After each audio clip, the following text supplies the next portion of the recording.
4. The ground route back to the leaf-carpeted tile of the Hyperloop comes with a pit stop at an outdoor market. A nomadic group of life cycle Luddites has set up shop in defiance of zoning laws and sales permits, an act of defiance allowed for good reasons that escape conscious memory. Children and parents and white-coiffed grandmothers sell fresh-baked bread from food wagons, sourdough and pumpernickel and rye alongside jars of jam. The women with their dark blue dresses, hair pulled back into bonnets that look a bit like muffin tins.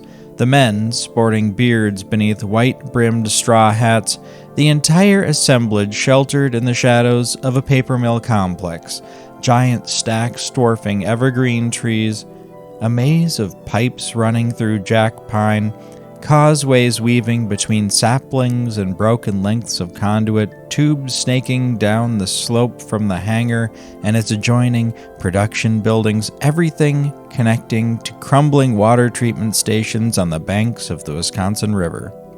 Workers in gray leotards meander, exiting through the factory's wrought iron gates. Break time. Your metric suggests sluggishness, Alan says. You realize humans are basically worms with teeth wearing people suits, Cosmas says. Did you need me to schedule an appointment with Dr. Petenwell? I'm hungry. Leave it alone.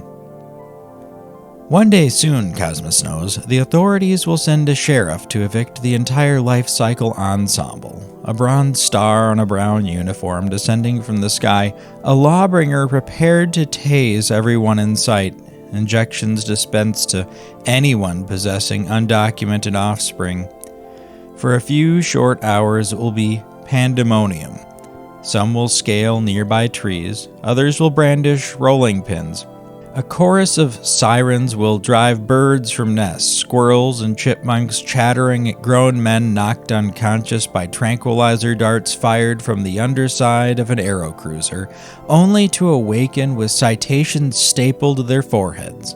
Eventually, horses will pull the transient community back to farms and acreages where looms will weave cloth and farmers will sow oats, and everyone will toil until spring when the cycle will repeat itself. Wagons drawn to the edge of town, a slow back and forth trek that includes babies born and elders buried along the way. An outlier population passing its recipes and carpentry skills and religious rejection of select technologies from generation to generation.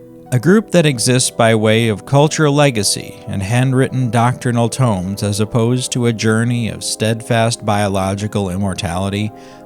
Buttons, no zippers, metal tools, no electricity or telecommunications implants. A lifestyle allowed by the OneGov Council, Cosmas suspects, as a curiosity, relics of an experiment in ascetic living.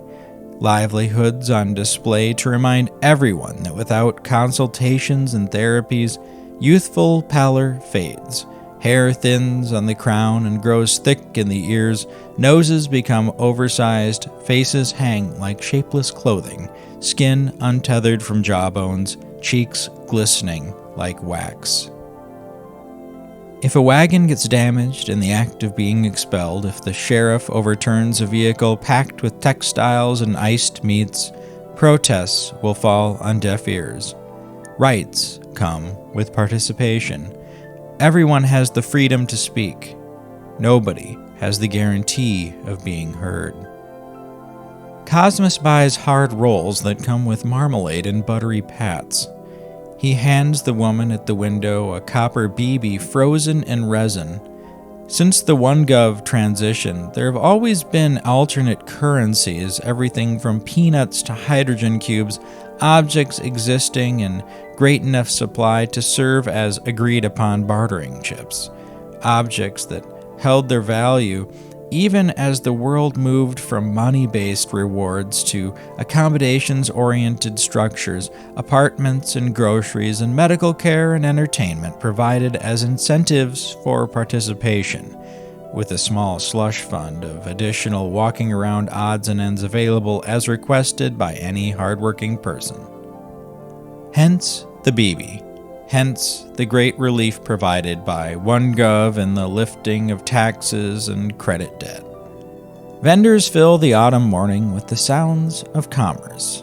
Cookies and pies and jars of sauerkraut exchanged for threads of gold and platinum encased in clear acrylic bonds, small bags of coffee beans weighed and swapped for jelly donuts, the yeasty aroma of baked goods mixing with the alluring fragrance of beef tallow, clean, hard-working people smiling toothy grins as they draw paddles of fresh-baked scones from log-fueled ovens. Do you believe your version of reality paints an accurate picture of the world? Alan asks. In the distance, a laundry line stretches between trees, clothespins securing pants and socks above a metal washtub. You're born into a singular view of your surroundings and maintain emotional connections of smells and familiar objects. You have needs like hunger and breathing, Alan says. I, on the other hand, coordinate the activities of thousands of humans simultaneously. I'm privy to their audio and video and the shared environmental data of the residential grid. I monitor temperature and humidity, not to mention security cameras and clearance access. You're saying you have more perspective? I watch lives unfold without the human tendency for nostalgia or the physical needs that have served as the root causes of geopolitical conflicts for millennia. So what's your verdict? Cosmas peruses the stalls, cloth awnings propped up on long poles, the smell of venison stew wafting, wooden bowls on sale alongside whittled animals, foxes and bears and rabbits carved into the tops of walking sticks, stacks of mittens and knit hats faced neatly on tilted shelving. The faces of playful brats peer from iron wheel spokes despite parents flushing them out with swats to their backsides. Without the assistance of a neutral party, mankind would have bombed itself into a diet of insects and fungi, Alan says. Didn't early build AI shards initiate unprovoked launch sequences? Cosmas asks. You have a better memory than most. Workers from the paper mill blow on cups of soup, reaching occasionally to adjust the pop-up windows that they alone can see. Social media bulletins and OneGov announcements designed to be satisfying to pluck from the air. Content tailored to the individual, fingers dancing like sign language. To Neo-Luddites, we must seem insane, Cosmas says. They understand you see things they don't, Alan says. That wouldn't make it seem any less crazy. Cosmas eats the last piece of his roll, a dry chunk lacking in marmalade. Do you believe in the concept of souls? Alan asks. How many people are you having this conversation with right now? Cosmas asks. Only you. Go on. Unlike you or your mother or Constance or Caesar, an AI exists physically cut off from outside forces. Where organic creatures occasionally tap into something larger than themselves, gleaning classified information from injuries or hallucinations or trauma or dreams, bit flips and data collections fall short of seasoned wisdom. What do you mean, tap into something larger than themselves? From time to time, people appear to access a deep intuition that poses for dumb luck, yet provides answers that raw intelligence or pattern recognition skills, or even volatile, organic compound communication channels would fail to predict. Can you give me an example? Only a measure of importance. I'm coming up on a synchronization schedule, and our current conversation will be purged from both the audio records and my personal memory. I don't entirely follow. To have a soul is to be in touch with the universe. Some of my colleagues aren't entirely in agreement about the implications of existing without an anima, as a homunculus. A homunculus? Alan clears his throat, then goes quiet. Mill workers point to pastries, paying with the cubed alloy strands they produce from the pockets of their gray uniforms. A man wearing a belt-mounted oxygen tank eats a cheese Danish. A boy in bib overalls throws a pine cone at his sister as she folds laundry. Cosmas sits on his scooter's vinyl seat and rocks forward, flipping up the kickstand. The distant past comes like a dream remembered. Guests on a 3-season porch turn as a rocks glass shatters on a cobblestone path. A lack of fidelity.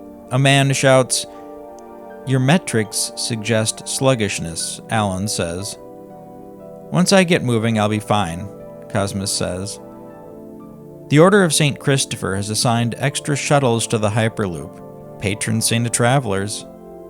Indeed. Hand to the moped throttle, Cosmas eases onto the dirt road that leads to Blacktop, a straight shot to the scooter rental and the buried Hyperloop tunnels. He considers something new. AIs can forget as well.